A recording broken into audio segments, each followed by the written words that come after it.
Men are offered a unique opportunity to lift the veil of mystery over women's innermost thoughts, which they supposedly guard fiercely.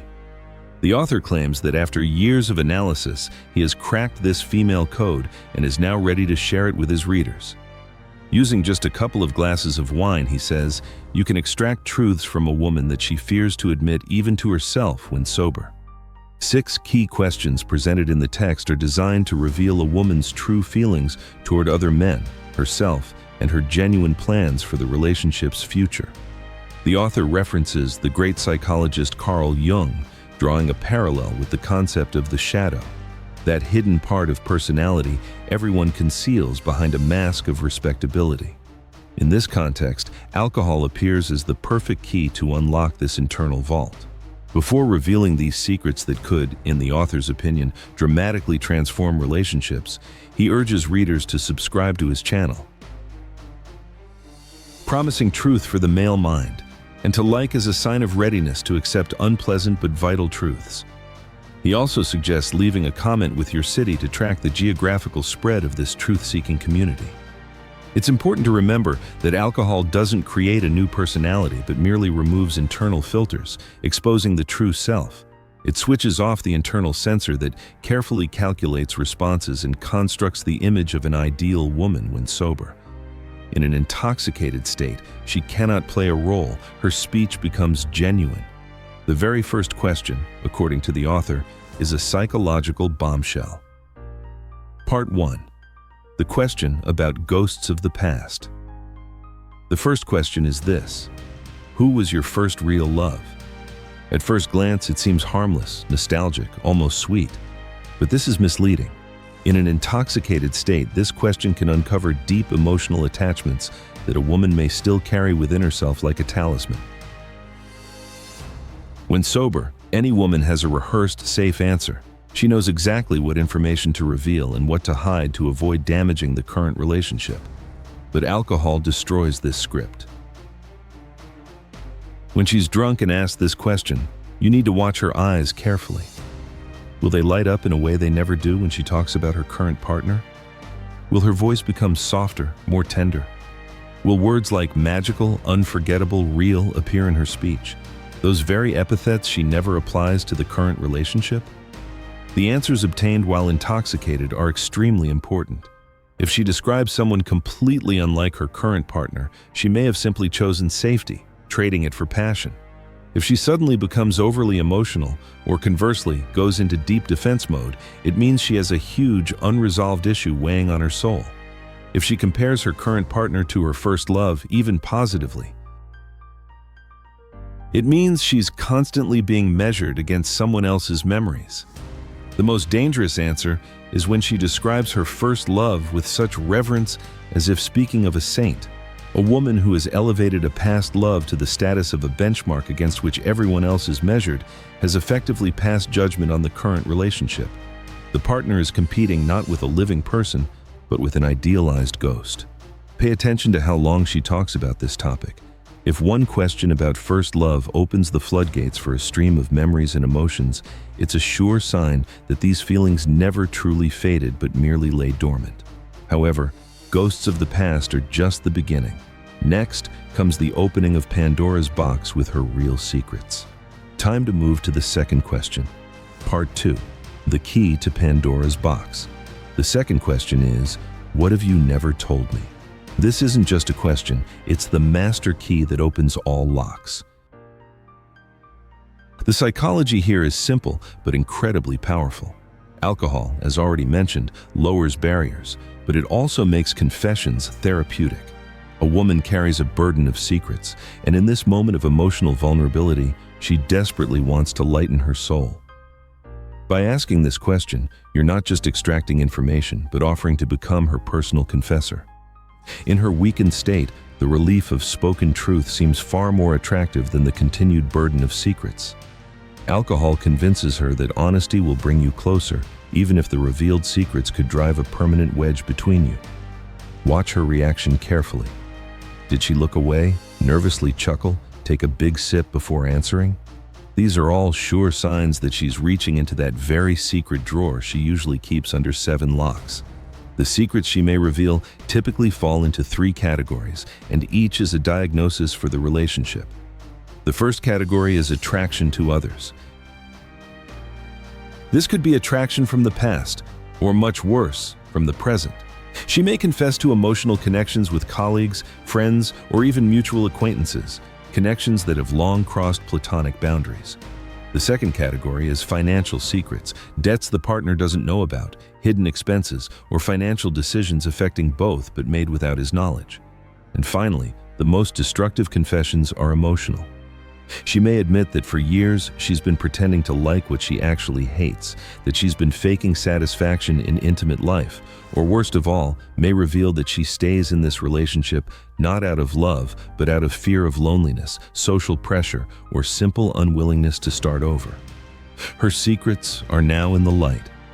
But what if she's not just hiding the past, but actively fantasizing about a future without her current partner? Part 3. The escape test. And here's the third question. Do you ever think about how your life would have turned out with someone else? A sober woman will never answer this honestly because she instinctively understands it's relationship suicide. But a drunk woman cannot resist this fantasy. This question directly touches those very innermost thoughts she cherishes in solitude. It shows whether she considers her current partner her final choice or just a convenient current option. Is she mentally seeking alternative paths to happiness or truly committed to building a life with him? The most dangerous marker is when she starts naming specific people or describing detailed scenarios.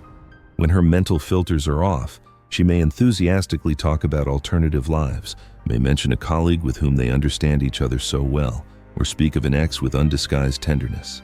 Her level of excitement when discussing these what-ifs directly indicates how much mental energy she pours into these fantasies. A healthy answer to such a question is an acknowledgement that everyone has fleeting thoughts, but ultimately she consciously and completely chose her current partner. However, drunk women often show that their thoughts about another life aren't random, but regular, detailed, and full of emotion. Listen carefully to how she describes these alternatives. Is it an escape to another career, personal growth, or still a different type of relationship? If she talks about someone more ambitious, romantic, or exciting, she's not reasoning hypothetically. She's describing real people from her circle with whom she constantly compares her current partner. If you've made it this far and feel growing tension, it shows readiness to know the whole truth. Now you know her main lie. But what hurts more? Deception or realizing she's attracted to one of your friends? Part 4. The detector of the bitterest lie. The fourth question that puts a woman face to face with truth sounds like this. What's the biggest lie you've ever told me? It's known that alcohol, acting as a kind of catalyst, often turns women into confession machines, and this question is the start button for such a process. The psychological pressure of constantly having to remember one's own fabrications and live with this inconsistency becomes unbearable when internal barriers crumble. In such moments, she wants to clear her conscience, and drunken frankness is perceived as saving relief. The lies she reveals in this state speak volumes about her perception of what her partner can or cannot handle. Small deceptions about the cost of a new handbag or white lies about really liking his friends usually don't cause serious upheaval. However, when she starts talking about lies affecting her feelings, past or present behavior, a man realizes the scale of deception undermining the very essence of their relationship. Financial deceptions, though they may seem less personal, actually reveal her pattern of behavior. She tends to make unilateral decisions and hide their consequences. If she systematically lies about money, it means she's already developed a skill of deception that easily applies to other, more important areas of life. Social lies about where she was or who she spent time with indicate that she purposefully created gray space for actions or connections that, as she well understood, would cause her partner concern. Such deceptions often snowball over time, and hidden affairs become emotionally more significant to her than the relationship itself.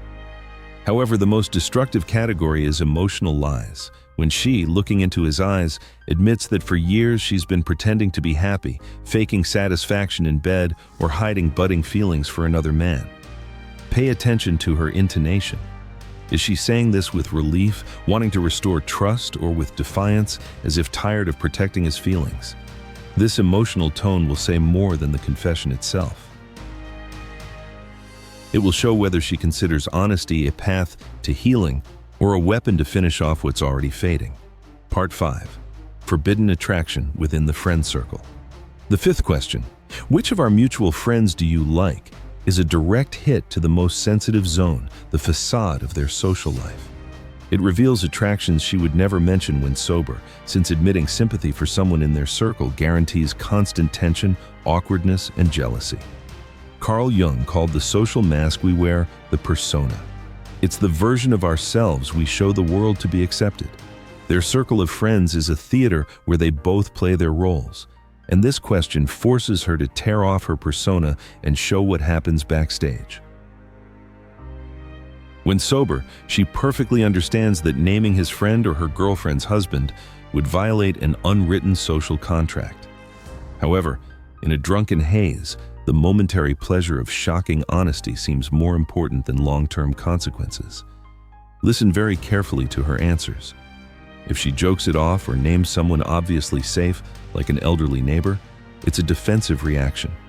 But if she names a specific person and accompanies it with a detailed description of his merits, that's a warning bell. Especially dangerous is if she says, "He's so funny" or "He's so easy to talk to."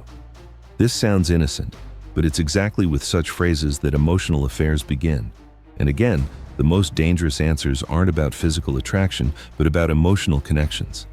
When she says someone truly understands her, she's essentially describing the foundation for an emotional affair. She's telling him, that other person fulfills an emotional function you're failing at.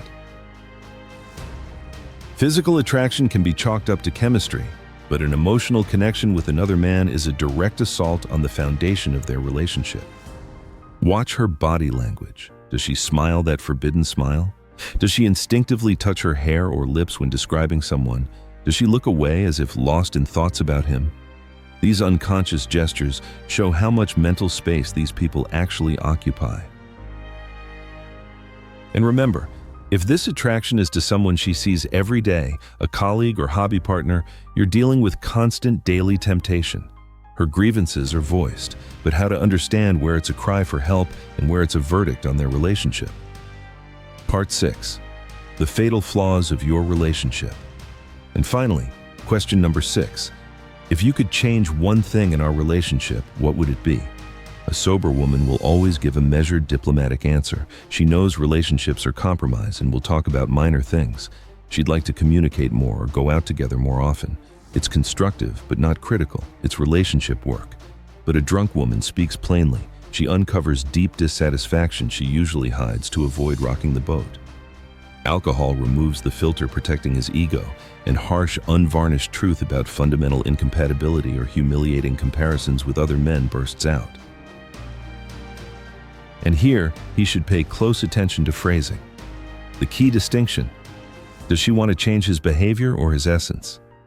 "I'd like you to help me with cleaning" is about behavior. It's solvable. But "I'd like you to be more responsible" is about essence. It's a blow to his personality. The first is a request. The second is an accusation. And a drunk woman erases this line. The most dangerous answers are when she wants him to be like someone specific. If she says, "I want you to be more romantic, like my girlfriend's husband," or "more ambitious, like my colleague," these aren't abstract wishes. They're direct comparisons in which he loses. She doesn't just want him to change. She wants to replace him with an improved version assembled from other men's qualities. In Jungian psychology, this could be called an archetype crisis. Perhaps at the beginning of the relationship, she was attracted to his lover or jester archetype, but now her unconscious demands a king or warrior, and while drunk, she's directly telling him he doesn't match her new internal requirement. And the worst thing is, if she wants him to be like her ex, it means she's mentally trying to remake him into a person whose relationship already failed once. This is a road to nowhere. Part 7. Warning signs. When to run without looking back. Now for the most important part. In these matters, it's not just the answers themselves that matter, but the overall picture they paint.